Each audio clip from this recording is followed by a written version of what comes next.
Okay, this is a patient who has retinitis pigmentosa, and this is on the background of the infrared, but and the other limitation in a sense is this is probably oversaturated. In other words, maybe I should have lowered the infrared a little bit, but often the quality of the infrared image is not that good, and it's very hard for you to see where abnormalities are. So on the one hand, you could argue that you shouldn't take a picture of the eye before you do your testing, because you're bleaching photopigments and so forth. But on the other hand, if you do have that picture to begin with, then you really know what you're aiming for, because sometimes it's hard to see here. Anyway, this woman has retinitis pigmentosa, and the truth is, past here, and I had mapped other maps of hers, she has no vision.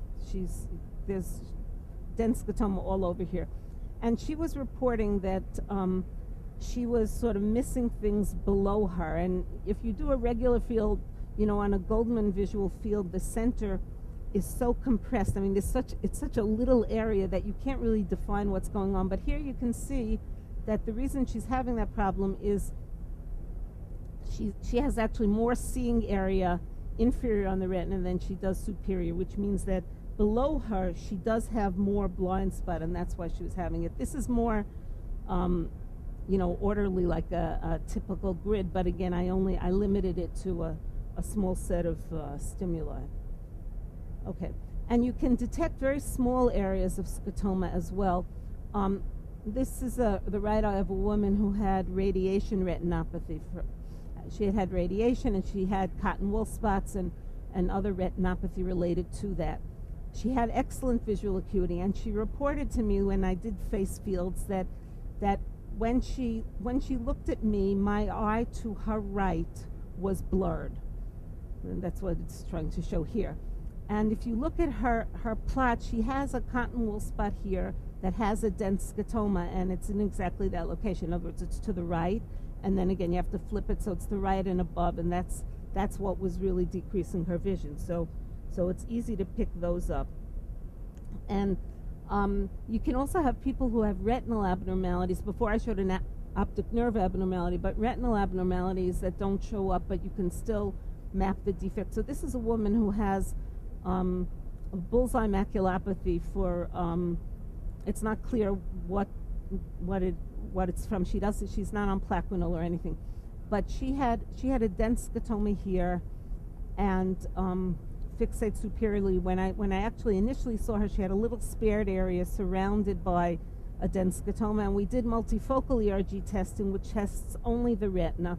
So in other words, if it were due to optic nerve disease, the multifocal is normal, but this multifocal showed abnormal retinal function. And again, you wouldn't know offhand where to look to map it, but if you do something like a grid and then it defines for you where there is abnormality, then you can go further and refine it. Okay, and I just wanted to show you some of the other display modes that are available. So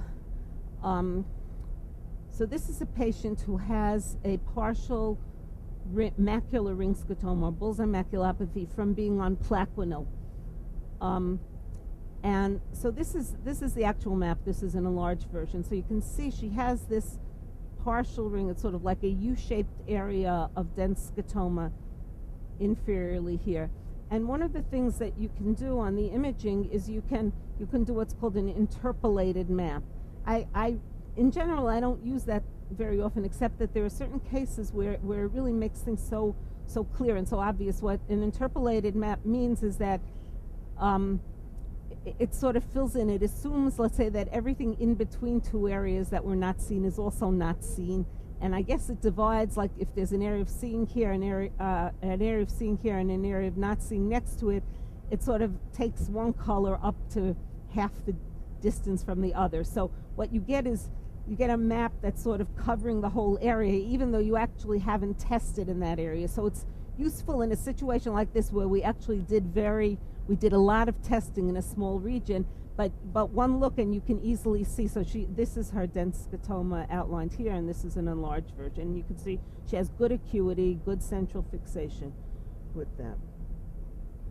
And the other thing, I don't know how well it'll show up here, but you can do this over, you don't have to do it over the interpolated map. You can do it over any other view of the retina. You can put a grid on, which is calibrated in degrees from fixation and or from the fovea, and you can measure how large these areas are. So I actually have I have a grant from NIH that we're in the final year of now, and it's the purpose is, I was alluding to it before, to try to understand when people have central scotomas, blind spots in their vision. So the visual cortex, the primary visual cortex, which is in the back of the head, a lot of that is dedicated to the macula itself. It's dedicated to macular function. So when you knock out the macula, not so much in this case, but where you have a central scotoma where the center is no longer seeing, what happens to that part of the visual cortex? What happens to the brain? Does it just stay quiet, or does it somehow get recruited by other retinal areas, or somehow get affected in other ways?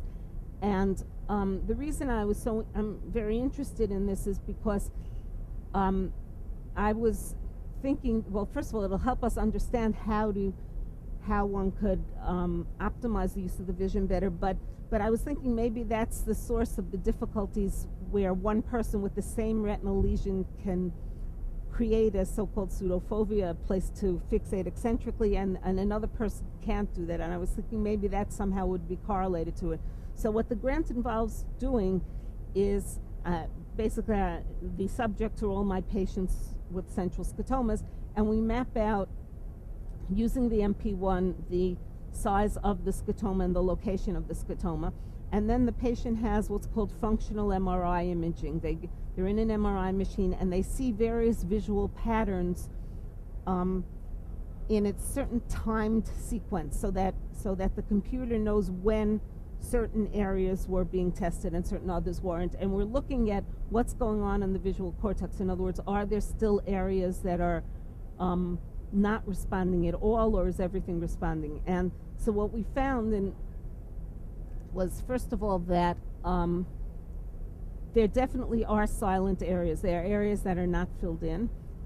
And more recent work shows, and it's very interesting, people who have central scotomas, one of the, reading is of course a big problem, but one of the other big problems is recognizing people. It's a terrible social problem, and because people can walk right past their friends or relatives and not recognize them, and some people become hermits because they're so concerned about insulting their friend, and it's hard to have a conversation with someone when you're not actually seeing their face. But by the same token, most people with macular degeneration look as though they see normally. So when I'm looking at you, it looks like I'm looking at you.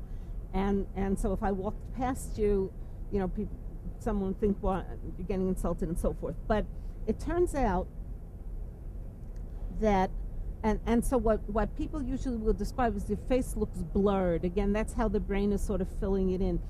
What we found in some recent testing is that if you look at sort of stimuli that don't particularly have any meaning to people, like sort of scrambled images or things like that, the area in the visual cortex stays quiet. It's not stimulated. But if you look at a face, and this is, again, people have a central scotoma, so they're looking at it eccentrically, maybe not seeing the whole face, but if you look at a face, it seems like the higher levels of the brain that can recognize a face actually send a signal back down to the macular area. Now it gets stimulated that way, and maybe that's part of the mechanism for this filling in. Anyway, it's